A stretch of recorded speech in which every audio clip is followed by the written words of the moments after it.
शिव शंकर पशुपतिनाथ तिमी एउटा सहारा हो कोही छैन साथ। जय धरणी जय बराह सबैमा सुप्रभातम।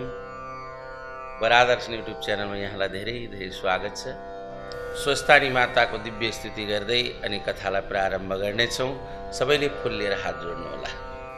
ओम यं ब्रह्मा वरुणेन्द्र रुद्रमरुतस्तुन्वन्ति दिव्यैस्तवैः वेदैः साङ्गपदक्रमोपनिषदिर्गायन्ति यं सामगाः ध्यानावस्थितं तद्गतेन मनसा पश्यन्ति यं योगिनो यस्यान्तं न विदुःसुरासुरगणा देवाय तस्मै नमः।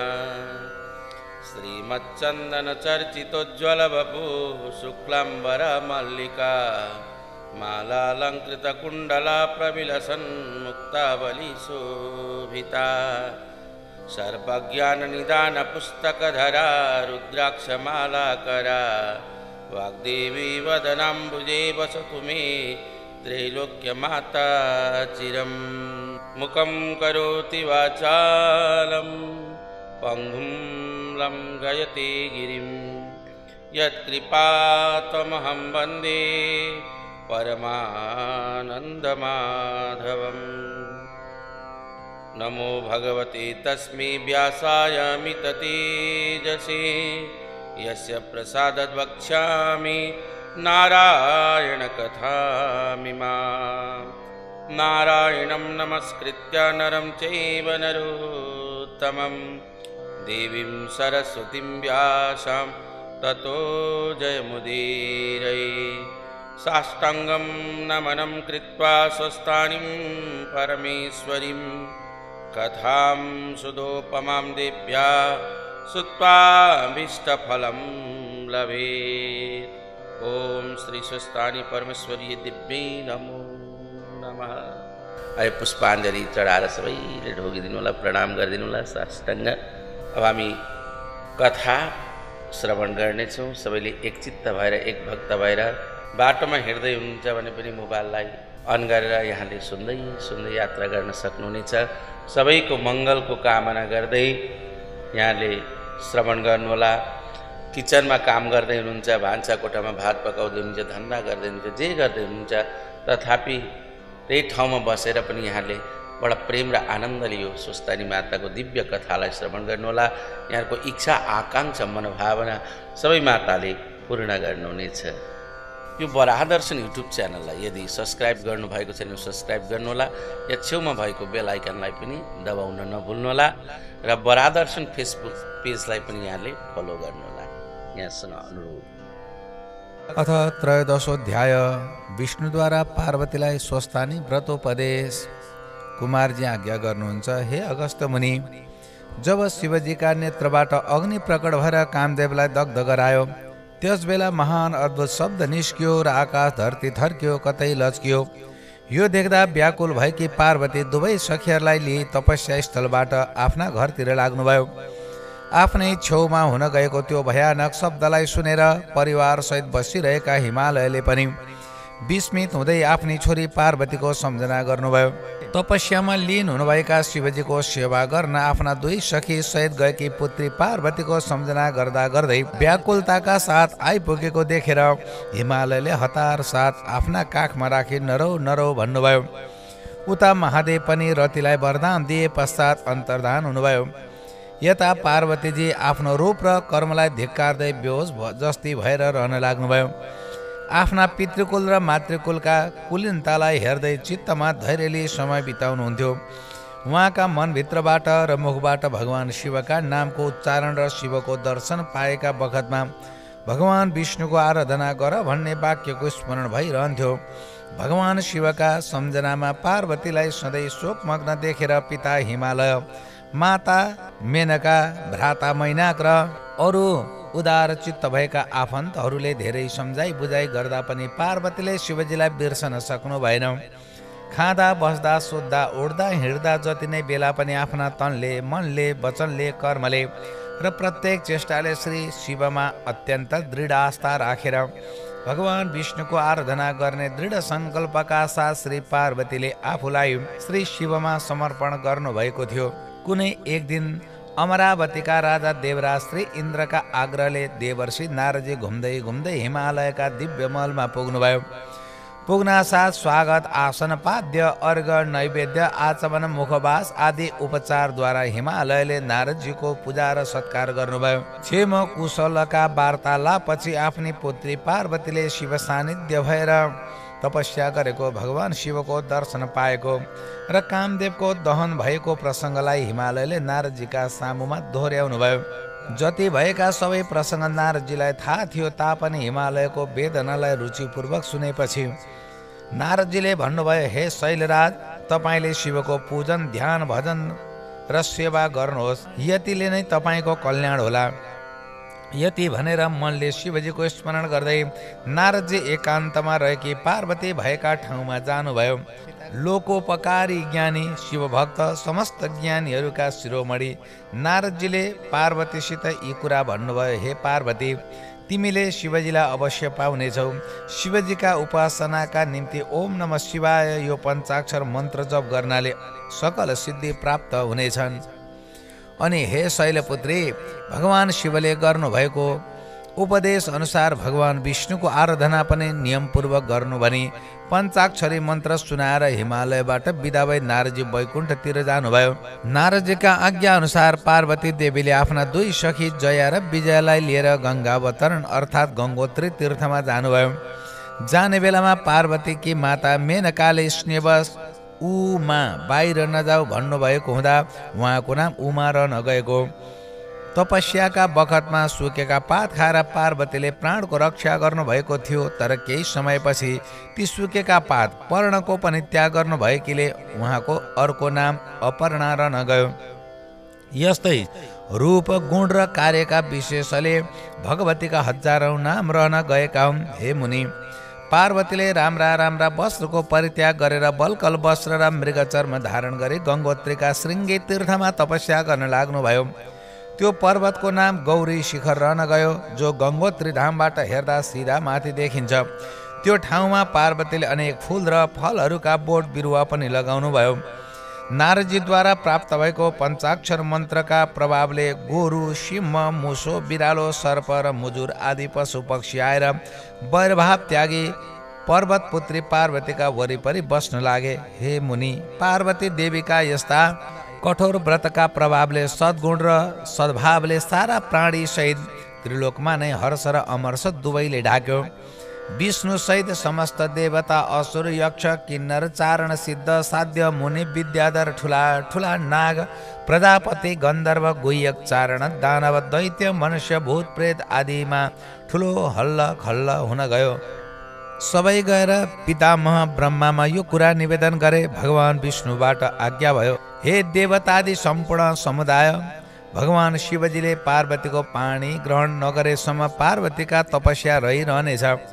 अब हामी सबै गएर शिवजीमा निवेदन गर्नुपर्छ। भगवान शिव सबैका स्वामी हुनुहुन्छ अनि दयालु हुनुहुन्छ। यति भनी भगवान विष्णुले ब्रह्मा सहित सबै देवतालाई साथमा लिएर पार्वतीका तपस्या स्थलको मार्ग हुँदै शिवजीका आश्रममा पुग्नुभयो, जहाँ आफ्ना गणहरू सहित शिवजी रहनु भएको थियो। उहाँ पुगेर ब्रह्मा विष्णु सहित इन्द्रादि देवताले नमस्कार पूर्वक भक्ति भावले स्तुति गरे। त्यसपछि भगवान विष्णुले अघि सरेर यसो भन्नुभयो, शम्भो, देवताहरूलाई तारकासुर दैत्यले अत्यन्त कष्ट दिइरहेको छ। हे भगवान, हजुरका औरस पुत्रद्वारा नै उसको मृत्यु हुने वर ब्रह्माबाट उसले पाएको छ र हजुरबाट हामी माथि कृपा होस्, तारकासुरका अत्याचारबाट हाम्रो उद्धार होस्। हे शम्भो, हिमालयद्वारा गरिने पार्वती देवीका कन्यादानलाई हजुरका दाहिने हातले पानी ग्रहण गरेर हामी माथि अनुग्रह होस्। हजुरका निम्ति नै मेनकाका गर्भबाट पार्वतीको जन्म भएको। हजुर पार्वतीबाट जन्मिएका पुत्रबाट जब तारकासुरको वध हुन्छ तब मात्र हाम्रो रक्षा हुन्छ। विष्णु भगवानको यो प्रार्थना सुनेर शिवजीले भन्नुभयो, हे विष्णु, हे देवगण, विवाह भनेको ठुलो बन्धन हो अनि विषयलाई नै त्याग्नु नै ठुलो कल्याण हो। तर पनि तपाईँहरूका उद्धारका निम्ति म शिवाको पार्वतीको पानी ग्रहण गरौँला। निश्चिन्त हुनुहोस्, भगवान शिवका यी वचन सुनि प्रसन्न भएका ब्रह्मादि देवता आफ्ना आफ्ना लोकमा जानुभयो। यी कथा सुनिसकेपछि मनमा अति आनन्द मानी भगवान शिव र भगवती पार्वतीलाई हृदयमा आसनमा राखी अगस्त्य मुनिले कुमारजीसित प्रश्न गर्नुभयो, हे कुमारजी, शिवजीका आज्ञा अनुसार पार्वतीले श्री विष्णुको आराधना गर्नुभएको र भगवान विष्णुबाट पार्वतीले पाउनुभएका उपदेशको पुण्य प्रसङ्ग जो हो त्यो सुन्नका निम्ति मेरो मन अत्यन्त लालायत भइरहेको छ।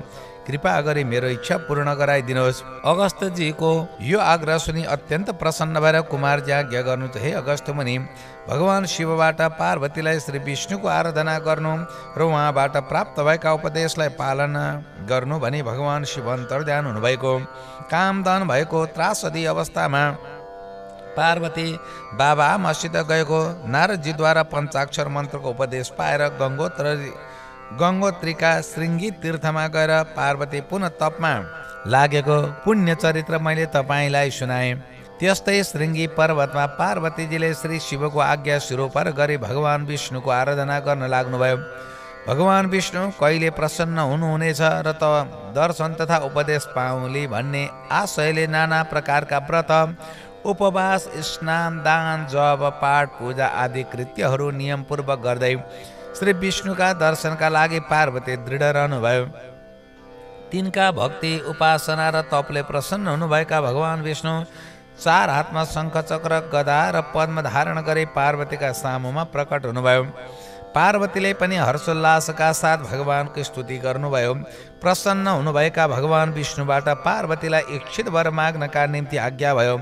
यस्तो आज्ञा पाएर पार्वतीजीले श्री महादेव स्वामी पाऊँ भनी वरदान माग्नुभयो। पार्वतीको यस्तो इच्छा बुझी श्री विष्णुबाट आज्ञा भयो, हे पार्वती, तिम्रो मनोकामना पूर्ण होस् भन्नका निमित्त कुनै पनि तीर्थ, व्रत, दान, धर्म, जप, तप आदिले प्राप्त गर्न नसकिने सर्वोत्तम व्रत जो छ त्यो तिमीलाई बताउँछु, जुन गर्नाले आफूले चिताएको प्रत्यक्ष पूर्ण हुन्छ। तिमीले विधिपूर्वक यो व्रत गर्यौ भने अवश्य पनि श्री महादेव स्वामी पाउली, जुन महान व्रतलाई श्री स्वस्थानी परमेश्वरीको व्रत भनिन्छ। हे गिरिराज पुत्री, म तिमीलाई यो व्रत गर्ने समय, विधि र महिमा बताउँदछु। चित्त लगाएर सुन। प्रत्येक संवत्सरमा आउने पौष शुक्ल पूर्णिमाका दिनदेखि यो व्रतको आरम्भ गर्नुपर्छ। पौष कृष्ण चतुर्दशीकै दिन हात गोडाका नङ काटी मन, वचन र कर्मलाई पवित्र राखी एक भक्त रही नित्य प्रातः कालमा स्नान गरे नित्य मध्याह्न कालमा श्री महादेव सहित श्री स्वस्थानी परमेश्वरीको पूजा गर्नुपर्छ।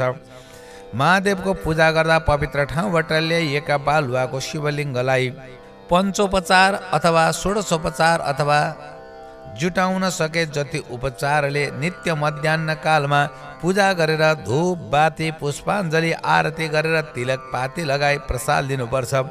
श्री स्वस्थानी परमेश्वरी सहित बालुकामय शिवा लिङ्गमा श्री महादेवको नित्य पूजा गरी महिना दिन पुगेपछि अर्थात् माघ शुक्ल पूर्णिमाका दिन व्रतको समाप्ति अर्थात् उद्यापन गर्नुपर्छ। चाहिने आवश्यक सामग्रीमा प्रसादका निम्ति 108 रोटी, मालपुवा, नङ लेउगारेका अक्षता 108, बेलपत्र 108, गलामा लगाउने सूत्र डोरा 108 फुको धाकाको डोर एउटा र 8 वटा फोको धाकाको डोर एउटा, सिङ्गो वा कुडका सुपारी अथवा ल्वाङ, सुकमेल, अलैँची, काजु, छोकडा, नरिवल, किसमिस, मुनाका, बदममा पारेर 108, आरती गर्ने वाद्य 108, पान 108, भेटी 108, विभिन्न प्रकारका पुष्प 108, फल 108, जुटाउन सक्दा 108 नसके यथाशक्ति उपचारहरू तयार पारे श्री स्वस्थानी परमेश्वरीलाई मनले, वचनले, कर्मले भक्ति पुर्याएर समर्पण गरेर ढोग्नु। हे पार्वती, पूजा मण्डपका मध्यभागमा शुद्ध धातु वा माटाको पूर्ण घडा स्थापना गरी तामाको पूजा थाली आरसिम ओमकार सहित अष्टदल लेखी घडामाथि राख्नु। थालीका वरिपरि दिक्पाल सहित स्वस्थानी देवीका उपासक र अङ्गरक्षकको पूजा गरिसकेर थालीका माझमा लेखिएका ओमकारमा श्री महादेव सहित श्री स्वस्थानी परमेश्वरीको स्वरूपलाई सम्झिएर गङ्गाजलले स्नान गराउनु। आवाहन, आसन, पाद्य, अर्घ, आचमन, पुनराचमन, स्नान, पञ्चामृत स्नान, शुद्धोदक स्नान, वस्त्र, चन्दन, अक्षता, पुष्प, पुष्पमाला, वस्त्राभूषण, वस्त्र, उपवस्त्र, चोली का उत्तरीय श्रीखण्ड चन्दन सिन्दुर टीका चुरा धागो आदि श्रृङ्गार वस्तु नैवेद्य मुखवास आचमनादि यथाशक्ति अर्पण गर्नु। आरती पश्चात अर्घ्य समर्पण गर्नु। पूजाका आरम्भमा गरिएको जो ध्यान हो पूजा समाप्तिमा पनि गर्नु। पूजाको प्रारम्भ र समाप्तिमा श्री स्वस्थानी परमेश्वरीका स्वरूपको ध्यान गर्ने। हे पार्वती, स्वस्थानी परमेश्वरी भनेकी अष्टदलमा अष्टमातृका बसेकी, हातमा खड्ग त्रिशूल वर र नीलोत्पल लिएकी, चार बाहु र त्रिनेत्रले युक्त भएकी, नाना अलङ्कारले सुशोभित भएकी, सुवर्णभन्दा पनि अधिक पीतवर्णकी शोभाले युक्त भएकी छिन्। यस्तै परमेश्वरीको ध्यान गर्नु र हे वरदायिनी ईश्वरी भन्दै चिताएको वर माग्नु। त्यसपछि चढाइएका उपचारहरू क्रमैसित झिक्नु र 108 बाट 8 का भाग एउटा पात्रमा शुद्ध सेतो रुमाल ओछ्याई त्यसमाथि ती सबै 8 का नैवेद्य लगाई शुद्ध पीताम्बरका रुमालले ढाकेर श्री स्वस्थानी परमेश्वरीका प्रसादका रूपमा भक्ति र आदरका साथ आफ्ना पुरुष पुत्र वा मित्र पुत्रमा श्रद्धापूर्वक अर्पण गर्नु। तीनमध्ये कोही पनि नभए मेरो व्रत पूर्ण होस् भनी साली नदीमा अथवा अरू कुनै नदी वा सरोवरमा लगे विसर्जन गर्नु। 100 का भाग जो छन् प्रसाद ग्रहण गर्नु। त्यो रात जाग्रत रही भजन कीर्तन गायन वादन नृत्य र परमेश्वरीका पुण्य कथाको श्रवण गर्नु। अन्य भक्तजनमा पनि यथाशक्ति प्रसाद बाँड्नु। जाग्रत पूर्ण भएपछि एका बिहानै फुलपाती र लिङ्गो लगी नदीमा विसर्जन गरे। स्नान दान गरी घरमा आई प्रवेश गर्नु। हे पार्वती, यति गरेमा पितृकुलको मातृकुलको उद्धार सहित तिम्रा मनका सकल कामना पूर्ण हुनेछन् भनी भगवान विष्णुले पार्वतीलाई बताउनु भयो र गरुडमा सवार भई वैकुण्ठ जानुभयो। जय श्री स्कन्द पुराणे केदार खण्डे माघ महात्म्ये कुमार अगस्त संवादे श्री स्वस्थानी व्रत कथायाम स्वस्थानी व्रतोपदेश वर्णनम नाम 13 यो अन्तिमको पुष्पाञ्जली फुल छ भने फुल लिएर हात जोड्नु होला। फुल छैन भने मनैलाई भावना रूपी फुल बनाएर सबैले हात जोडेर श्रवण गर्नु होला।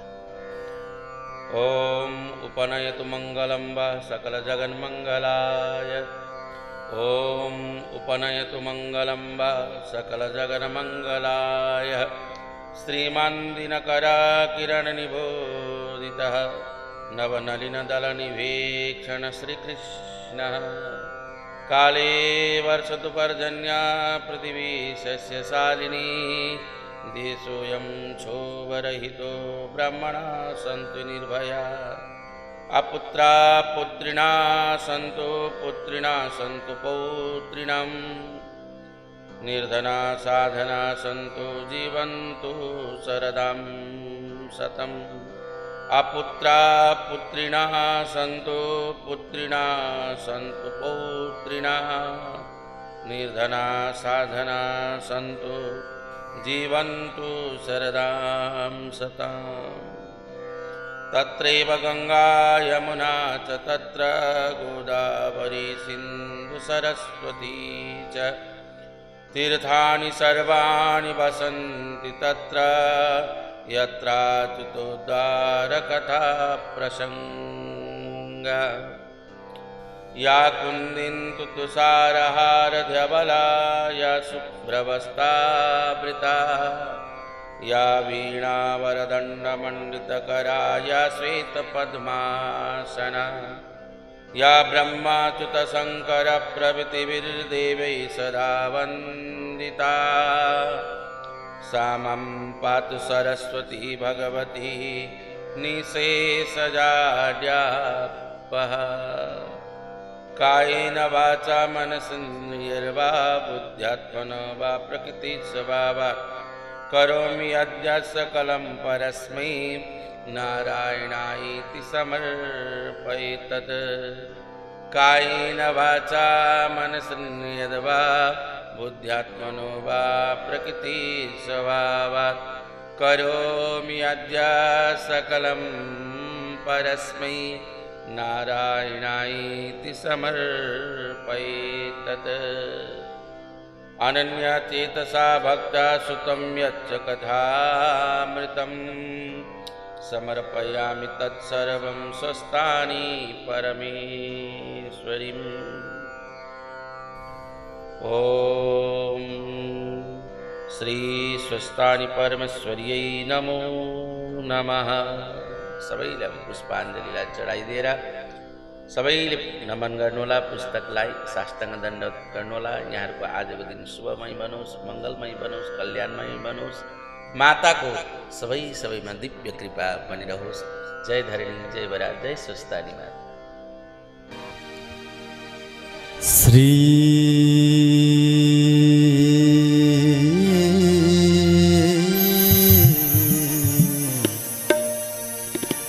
शिवताण्डव स्तोत्रम् जटाटवी गलज्वल प्रवाह पावितस्थले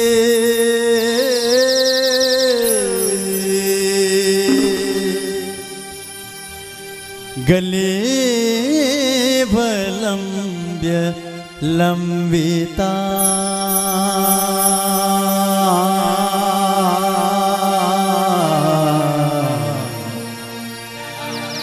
भुजङ्गतुङ्गमालिका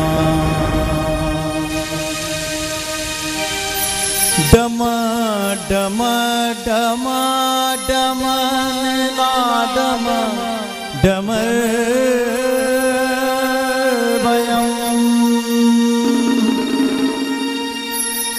चकार चण्डताण्डवम् तनोतु न शिव शिवम्।